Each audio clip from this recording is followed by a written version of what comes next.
દેહ સેવા કરી હનુમાનજીએ. ફળાહારી છે, જે તે ખવાય નહીં, ગમે તે ખવાય નહીં. અને પરિણામે ફળ ફૂલ દૂધ જે હનુમાનજી સાત્વિક ભોજન દેહ સેવા કરે શરીરમાં, અને પરિણામે શું થયું દેહ સેવા કરવાથી?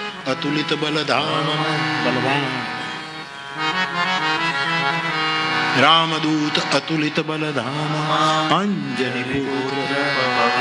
દેહ સેવા હનુમાનજીએ દિલની સેવા કરી. દિલની એટલે દિલમાં બીજા કોઈને બેસવા ન દીધો. આપણા હૃદયમાં બીજું કોઈ ઘૂસી ન જાય. આપણો ઈશ્વર, સારા વિચાર, સારા સંકલ્પો, સારી લાગણીઓ એ આપણા હૃદયમાં બેસે, એ દિલ સિવાય. જાહિદીન પર દીન સેવા. શંકર ભગવાન હનુમાનજી છે, એને દીન સેવા કરી. એ દીન સેવા અને દેવ સેવા. નિરંતર આખી જિંદગી જન્મ જન્મ રામની સેવામાં. રામ એનો દેવ છે. રામ એક દેવતા, એને દેવની સેવા કરી. જહ પઠવો તહ જાય. રામે જે કીધું એને કર્યું. શિવમ,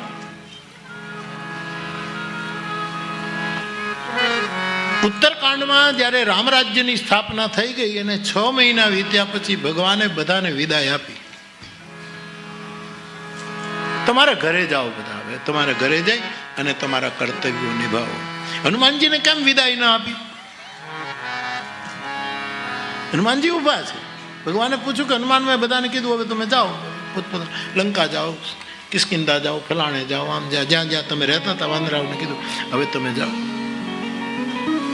અબ ગઈ જાઓ હું સખા છું, હવે તમે બધા તમારે ઘરે. હનુમાનજી ઉભા છે.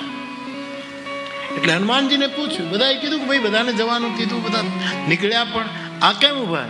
એટલે હનુમાન એમ કીધું, મારે ઘર હોય તો જાઉં ને, મારે ઘર ક્યાં છે? તમે ઘરે જવાનું, મારે તો ઘર જ નથી. હું તમારું ઘર છું. જા સૂરદય આગા, મારા ઘરમાં તો તમે રહો છો, એટલે હું કેમ જાઉં? આ હતી એની દેવ સેવા. અને મહારાજ, તમે આ બધાને સખા કીધા, મિત્રો હવે તમે જાઓ. એ સખાઓ હવે તમે જાઓ. હું તમારો સખો નથી પ્રભુ, સખો હું તો તમારો દીકરો છું. આંગણે આવેલા મિત્રોને રવાના કરાય, દીકરાને કાઢી ન મૂકાય. હું તો દીકરો છું મહારાજ, તમારો પુત્ર છું, અને તેથી મને તમે રજા ના આપી શકો. એટલે એને રજા નથી આપી. હું ક્યાં જાઉં? તુલસીનું એક બહુ સરસ પદ છે, જાઉં કહા તજી ચરણ કાકો નામ પતિત પાવન કેહી અતિ દીન યાર. તો હનુમાનજીએ દિલ સેવા કરી, દેહ સેવા કરી, દેવ સેવા કરી, દેશ સેવા કરી. રામ રાજ્ય માટે હનુમાનજીનો જેટલો ફાળો છે એટલો બીજા કોઈનો નથી. દેશ સેવા આખા રાષ્ટ્ર માટે, આ દુનિયામાં રામ રાજ્યની સ્થાપનામાં હનુમાનજી કેન્દ્રમાં. અને હજી લગી હનુમાન કાયમ બેઠો કાગડા. નળ, દયંદ, મયંદ આ બધા જ ગયા, પણ હજી જ્યાં રામ મંદિર હોય ત્યાં હનુમાનજી બેઠો. જેને દેશ સેવા કરી. તો યુવાનોએ આ પંચાયત રાખવાની છે. શ્રી હનુમાનજી મહારાજ કોટેશ્વર છે, કોટેશ્વર હનુમાનજી છે, ઈશ્વર છે. અને તેથી સ્મૃતિકાર મનુએ ધર્મના 10 લક્ષણો બતાવે, 10 મારા હનુમાનમાં છે.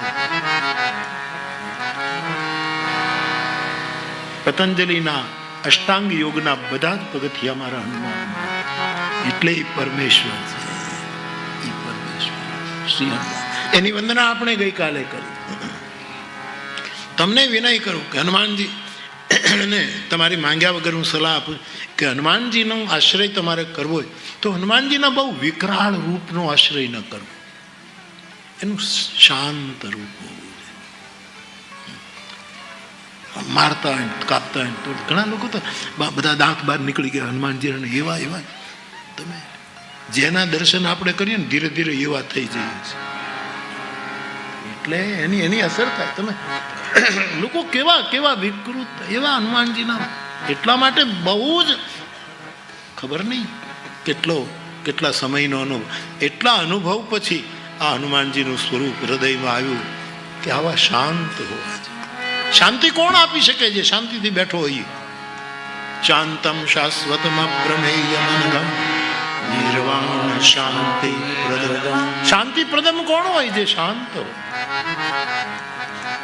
આ તો મારી ભલામણ ખાલી, બાકી તમને જે રૂપ ગમતું હોય, બધા હનુમાનજી અદભુત છે, પણ આ મને ગમે છે અને તમને લગભગ ગમવા માંડ્યું છે.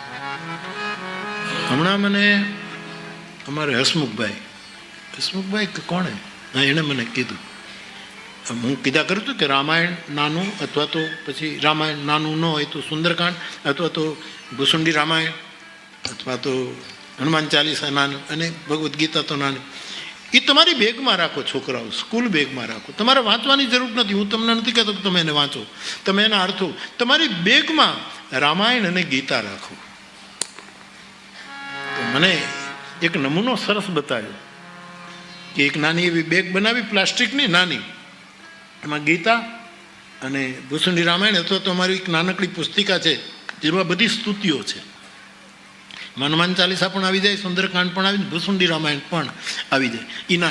એ બે એક નાની પ્લાસ્ટિક નથી, પ્લાસ્ટિકની આવે, તમે સમજી ગયા? નાની એવી નથી આવતી. હા, તમને ખબર ન હોય તો કાલે મંગાવું. આમ આમ પછી આમ કરી એટલે બંધ થઈ જાય, અને આમ એને આપણે ખોલવું પડે છે ને. ના, એમાં આ હનુમાનજીનો ફોટો નાખ્યો. હનુમાનજીનો ફોટો, એની પાછળ આવી નાનકડી બેગો કરીને તમારા બાળકોની સ્કૂલ બેગમાં પધરાવી દો. આ બહુ સરસ થઈ ગયું, બહુ સરસ. આ વિચાર જ જે મને મળ્યો એના ઉપરથી પછી આ મેં જે આગળ પછી રામાયણ આ બધું કર્યું, એનું બહુ સરસ. મેં જયદેવને કીધું કે તું આવી બેગનો નમૂનો બતાવ, કે એમાં હનુમાનજી હોય, રામાયણ ગીતા હોય, અને જે કોઈ આવે, છોકરાઓ આવે, શિક્ષકોને આપી દે. શિક્ષકો, અમારા પ્રાઇમરી સ્કૂલના શિક્ષકો ઉદાર જ હોય, પણ આટલા ઉદાર હોય મેં પહેલી વાર જોઈ. ઉદાર જ હોય. એણે અમારી સ્કૂલમાં અમારા બાળકોને અમારે ખર્ચે આ બધું અમે આપશું, આવા સંકલ્પો કર્યા. આ બહુ જ જરૂરી છે. આ પણ એક મોટી સેવા છે. તો હનુમાનજીનું સૌમ્ય સ્વરૂપ હોય, ધ્યાન ધરતા છે. ઘણા મને એમ પૂછે કે હનુમાનજી આપણે સામે જોવે, આનું ધ્યાન.